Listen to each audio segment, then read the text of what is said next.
Hello YouTubers! I hope you feel amazing.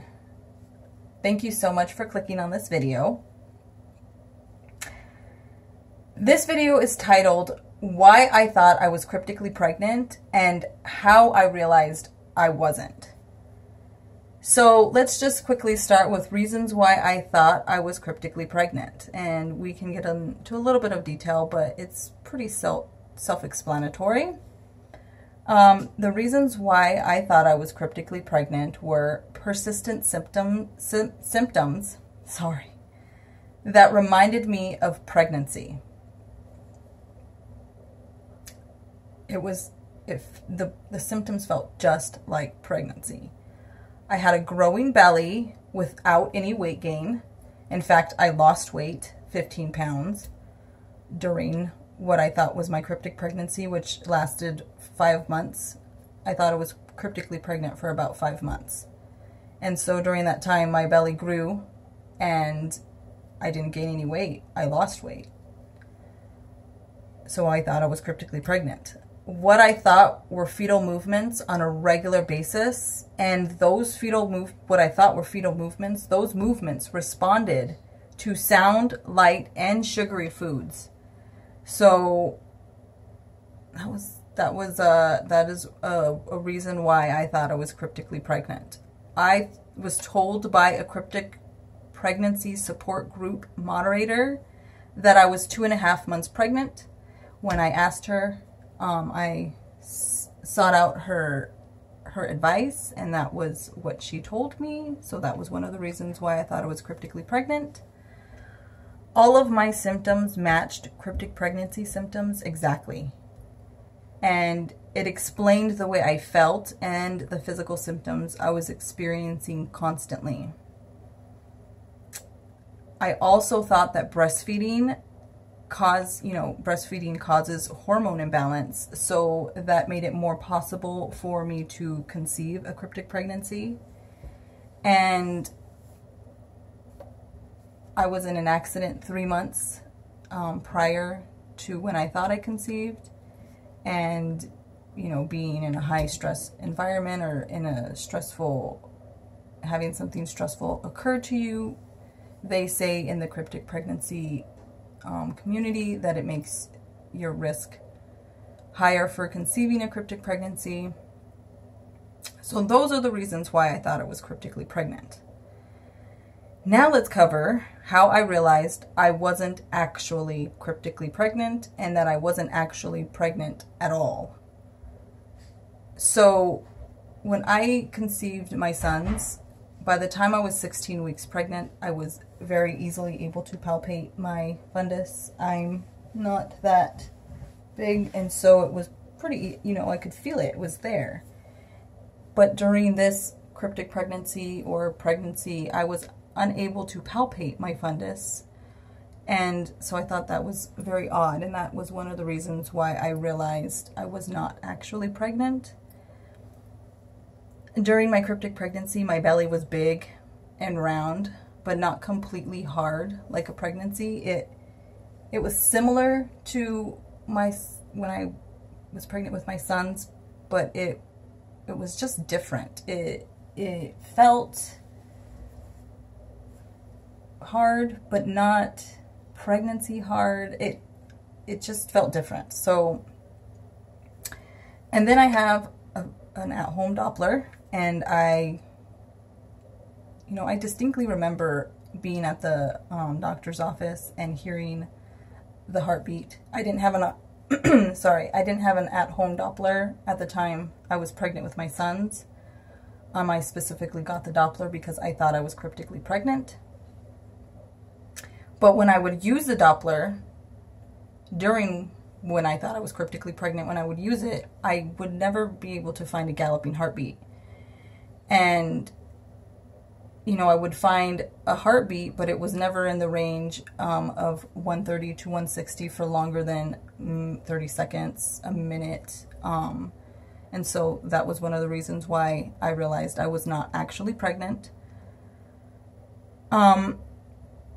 And then I wasn't even sure I was ovulating at the time that I thought I was possible, like during the time that I thought I possibly conceived because of breastfeeding. So I wasn't sure if it was possible that I was ovulating, but I wasn't sure that I was ovulating. So realistically, the odds were against conception just because I was breastfeeding in the first place.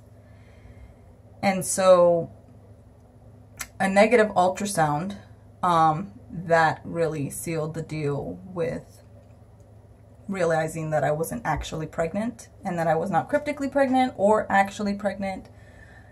A negative ultrasound really made me come to reality. Both the technician and the doctor agreed that my uterus was of normal shape and size, so no baby was found. And then one of the biggest ways, or one of the biggest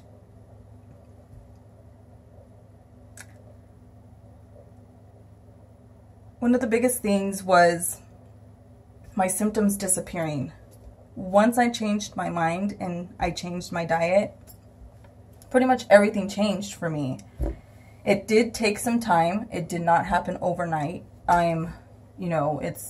It's taken about close to 10 months now. So, but once I became aware of my diet and adjusted my lifestyle to a more mindful and aware mindset, I became more aware. I started living in the now. And I adjusted my diet completely.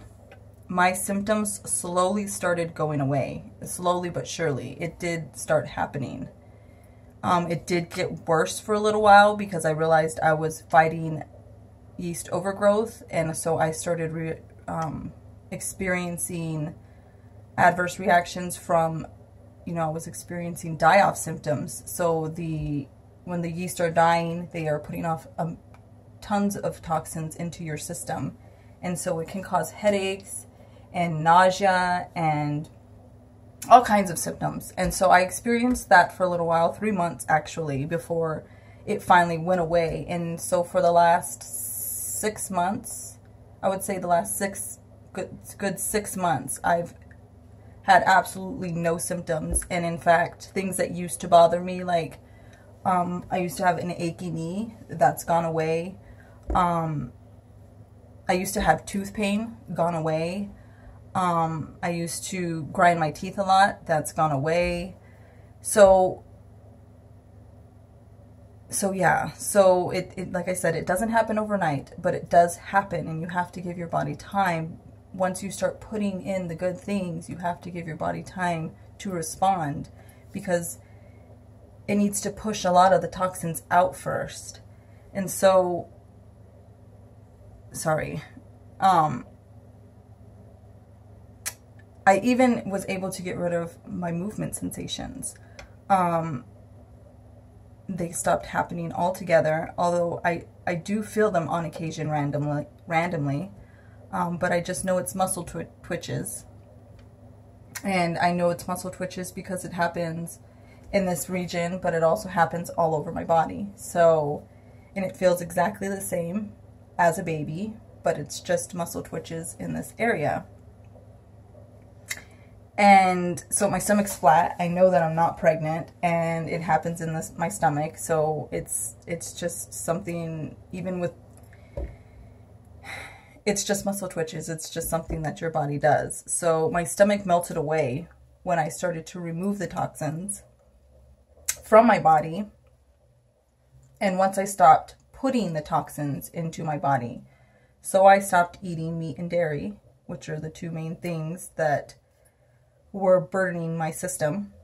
And once I removed those things, everything changed.